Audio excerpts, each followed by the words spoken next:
Hello, my name is Dr. Gerald Katzman, and I'm happy to be with you today to discuss child development leading to the pursuit of virtues and the avoidance of vices. I'm going to start by sharing my slides.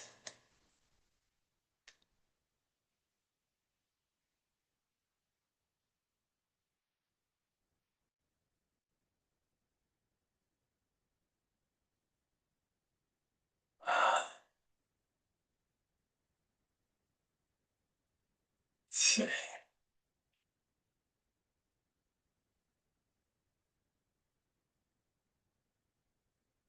Here we go.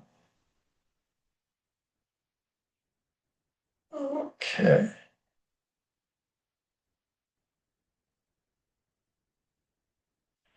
Now, optimizing social, emotional, moral, and cognitive development for all children is a goal towards which most individuals would agree is worth striving. Such an achievement would likely solve many problems that humankind confronts on a global basis. Examples of these problems include domestic abuse, avoidable enmities, some mental illnesses, crimes, wars, genocide, and others. Attaining benevolent mindfulness is a key result of any process leading to mature, healthy character development. At the same time, avoidance of insults that lead to selfish, malevolent behaviors is critical if human potential is to be optimized. This paper is meant to provide a roadmap to the process of fostering child development, so that virtuous helping behaviors are the rule and vices actively avoided.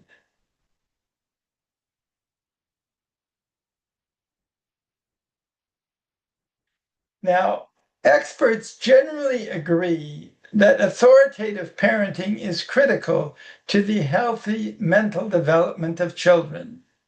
With this type of parenting, confrontation with responsiveness characterizes the approach to discipline.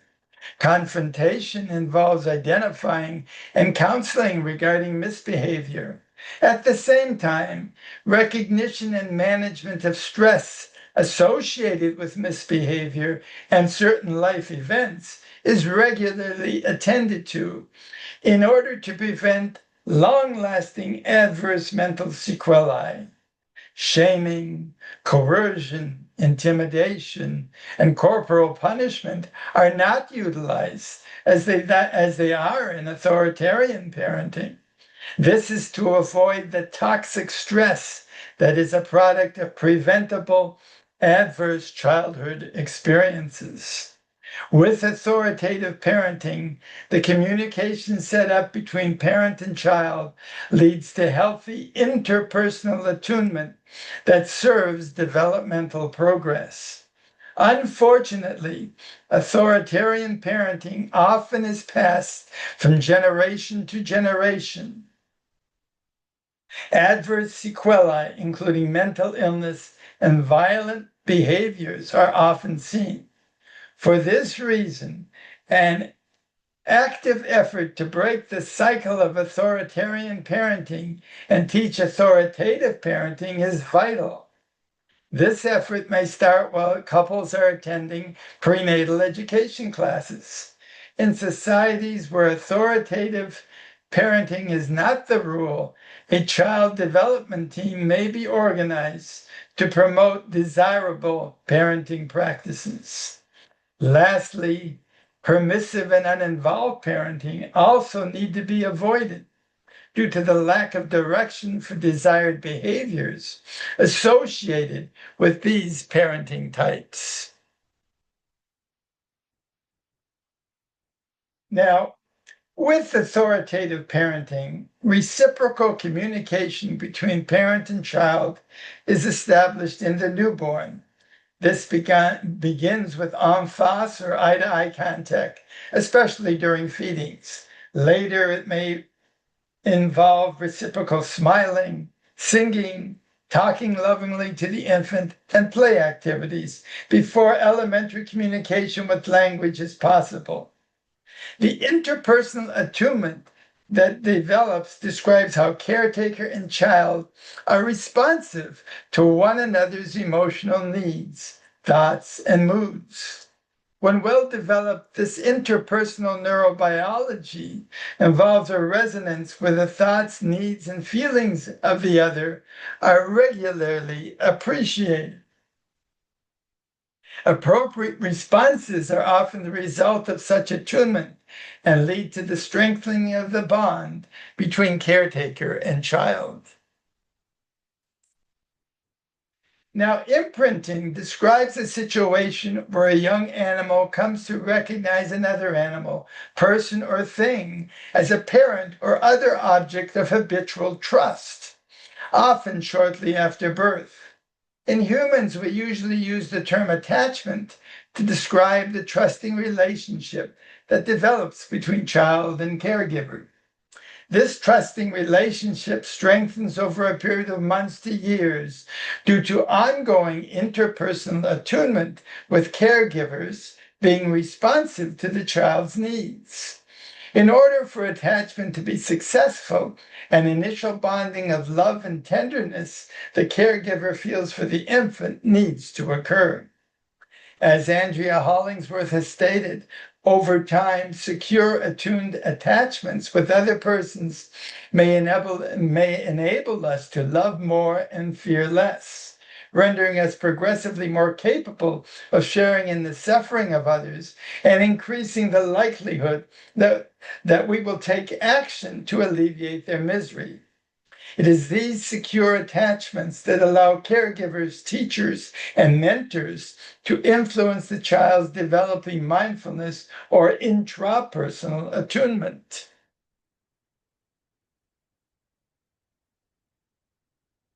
Now, intrapersonal attunement or mindfulness involves noticing and respecting oneself. It refers to a self-regulation of attention where one pays attention to the events of the moment.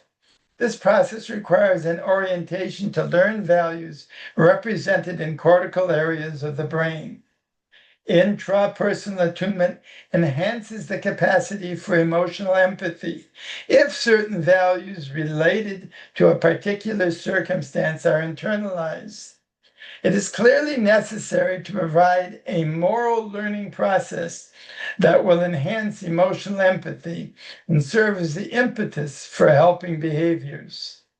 Developing a moral compass should insulate persons from blindly following a group who are caught up in inadvisable behaviors. Thus, moral learning should provide protection from de-individuation, so characteristic of authoritarian societies. Now, moral learning can be transmitted in a number of ways. Basically, the exercise involved either classical or operant conditioning.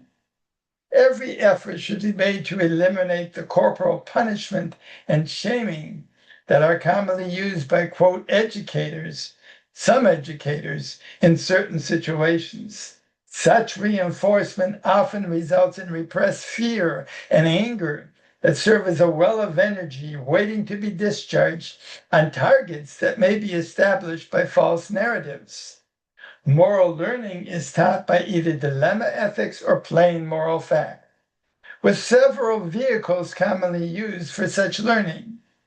These vehicles include the modeling of caring behaviors, reading stories with a moral, and human relations programs for children. Moral decision-making that results from such learning becomes emotional, intuitive, and, quote, automatic when dealing with a familiar issue. Alternatively, decision-making may involve conscious, controlled reasoning based on prior or new learning when an unfamiliar moral issue is encountered. Now, Samuel and Pearl Oliner's study, published as The Altruistic Personality, found that parents who modeled caring behaviors inside and outside the family were more likely to have children who would take significant risks to help others. Specific suggestions and techniques for modeling desirable behaviors are available through a number of sources. At healthychildren.org, suggestions include pointing out sharing among adults, showing ways to calm down, teaching children to express their feelings, and paying attention to good behavior. At klaschools.com, suggestions for modeling involve doing good deeds, being patient in lines, respecting others and their property, and being a good loser. Other sites also contribute constructive ideas. Now, literacy is key to all learning. Early vocabulary growth comes with parents speaking frequently with their children. Brain growth is impaired when less words are spoken to children. The 0 to 3 program and others provide parents ideas for nurturing thinking and language skills. Unfortunately, across the United States, less than 50% of children are read to daily by parents. The Head Start program in the USA provides a vehicle for disadvantaged children to catch up. However, the program is inadequately funded and staffed to serve all of the many children in need. This lack of learning and impaired literacy in the early years may hinder the attempt to transmit plain moral facts through reading and telling stories. That is why promoting early literacy has the potential of enhancing the moral and social emotional development of children. There are many resources that caregivers and schools may use to promote moral learning as children mature. For the lessons to be appreciated and internalized, it is obvious that comprehension is mandatory. Now, individual differences and experience in human relations for children is an example of a compendium that outlines exercises at various grade levels to sensitize children to appropriate interaction with others. Multiple goals of the exercises include furthering self-esteem, supporting virtues and avoiding vices, control of emotions, awareness of human similarities, and respect for individual differences. A number of recent resources are available to teach respectful human relations. Many school systems do an excellent job in this area. However, it should be emphasized that there is a degree of moral entrepreneurship in all these programs. Such moral entrepreneurship involves expressing an opinion as to what is virtuous behavior and what behavior should be avoided, i.e., vices. In this regard, virtues are defined as those traits of character that blunt mere self-interest, so that one can see and actively promote the interests of others. In contradistinction, vices represent those traits of character that unleash mere self-interest, so that one fails or ignores to see the interests of others. Certain cultures may vary somewhat in their concepts of virtues and vices. Teaching and agreeing on plain moral facts should be achievable. False narratives have classically been a vehicle by which societies have attempted to direct members to accomplish their own selfish purposes. Such false narratives may distort history, promote false beliefs, and propagate negative feelings towards ethnic and racial groups for political purposes. It is anticipated that healthy psychosocial development that includes authoritative parenting and moral learning will shield persons from internalizing these false narratives and contribute to resilience in stressful times. Higher levels of literacy developed through the educational process should further facilitate the process of, quote, reading between the lines. There are communication skills that include attentive listening, assertive statements, and clear opinions that are essential to the success of nonviolent conflict resolution. Human relations programs for children should provide the basis for the objective thinking required to reduce enmities that have developed. Now, emotional empathy refers to the vicarious sharing of emotions. The ability to feel the emotional states of others is based on the quality of interpersonal and intrapersonal attunement experienced during development. Dr. Helen Reese has developed the concepts of empathic concern and empathic capacity. It is secure, attuned attachment, modeled behaviors, reading stories with a moral, and human relations program for children that contribute to enhancing emotional empathy. Unfortunately, interpersonal relationships marked by conflict, insecurity, and distrust can cause us to feel threatened, emotionally deregulated, and closed off to empathetic connection with others. There are many examples where recurrent maltreatment in childhood that results in fear and anger produces a stifling of emotional empathy. The presence of cognitive empathy, the ability to mentalize without emotional empathy, is characteristic of psychopathy, where ruthless persons use others as objects to satisfy their own selfish needs.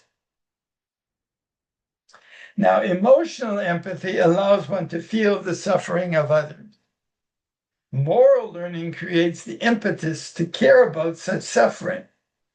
The result of feeling one's suffering and caring about it is the desire to relieve the discomfort. That desire we define as compassion. It is compassion that leads to helping behaviors that ultimately relieve the suffering. The propensity to work towards helping behaviors is clearly dependent on the quality of experiences during psychosocial development.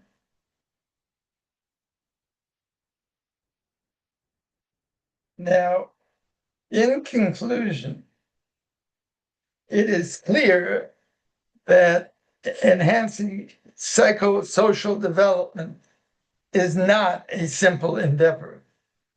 If we are to achieve parenting for a peaceful world, significant initiatives are in order.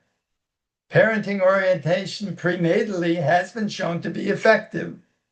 Pediatricians can provide ongoing support to children and parents in the office if their services are readily available to all. Certain genetically transmitted conditions, mental disorders, congenital problems, and injuries require ongoing medical and community resources for the best possible outcomes. The United Nations Convention on the Rights of the Child could provide a vehicle to further developmental education globally. There is much work to be done as the child advances through the school system. That work includes contributions from teachers, theologians, pediatricians, political leaders, and other community members who serve as role models for civility and responsible behavior. Indeed, it takes a village if psychosocial development of children is to be optimized. For progress to be made, countries need to provide the person power and financial resources to facilitate traversing the steps outlined in the flow chart, which I'll be showing in a minute, the flow chart on benevolent mindfulness. Prioritizing efforts to achieve such progress is a challenge for all societies. Now, I'm going to stop the sharing right now for a second. Actually, I'm going to show the two slides which are actually part of the sharing here. And this was the conclusion.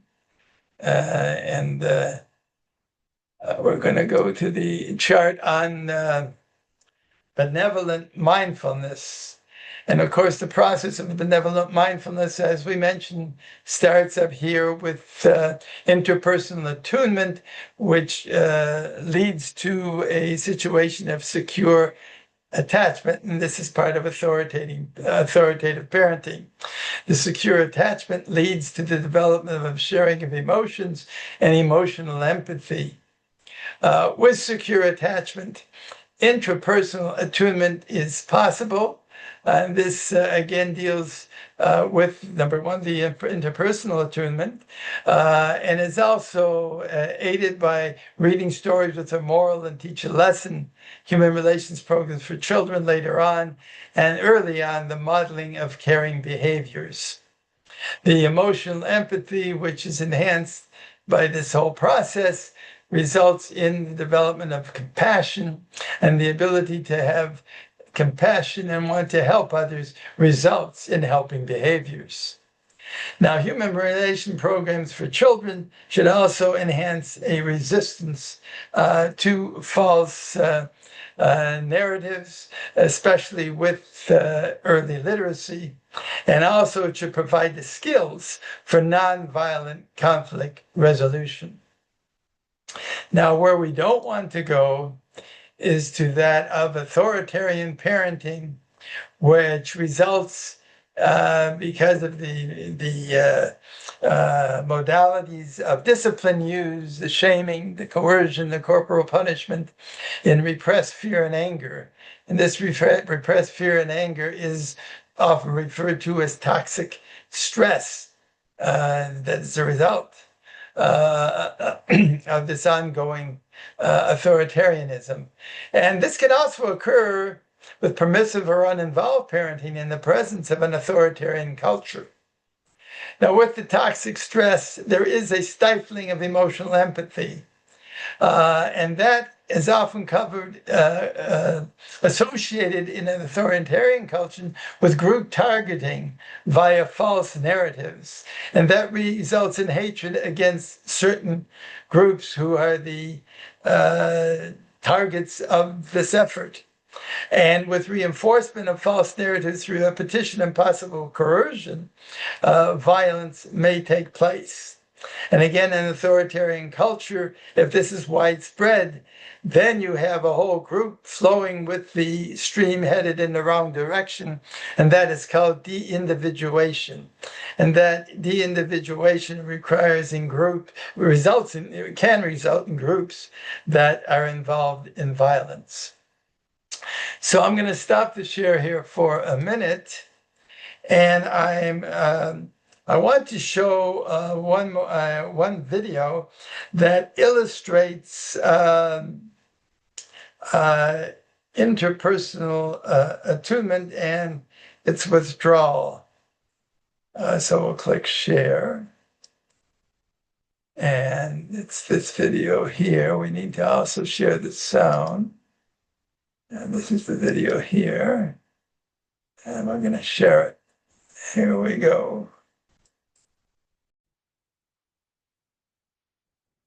Babies this young are extremely responsive to the emotions and the reactivity and the social interaction that they get from the world around them. This is something that we started studying 30, 40 years ago, when people didn't think that infants could engage in social interaction.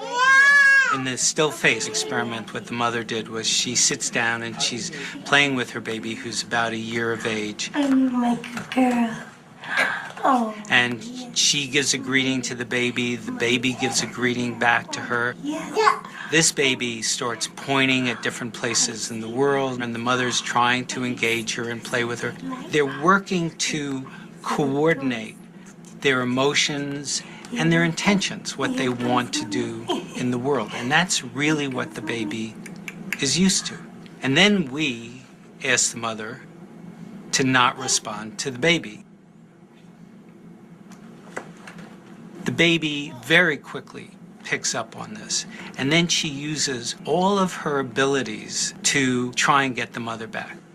She smiles at the mother. She points because she's used to the mother looking where she points. The baby puts both hands up in front of her and says, "What's happening here?"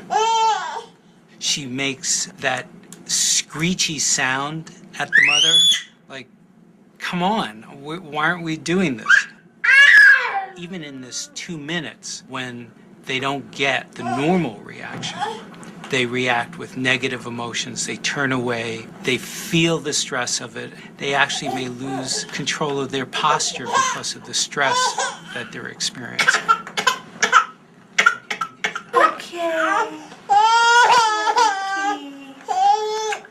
I'm here. And what are you doing? Oh, yes. Oh, what a big girl. It's a little like the good, the bad, and the ugly. The good is that normal stuff that goes on, that we all do with our kids. The bad is when something bad happens, but the infant can overcome it. After all, when you stop the still face, the mother and the baby start to play again. The ugly is when you don't give the child any chance to get back to the good. There's no reparation, and they're stuck in that really ugly situation. Babies this young are extremely responsive to the emotions and the reactivity and the social interaction that they get from the world around them. We're stopping the share right now. And I hope that you've enjoyed the video, and I will be talking with you through a narrative to suggest what the next steps would be. Thank you very much for your attention.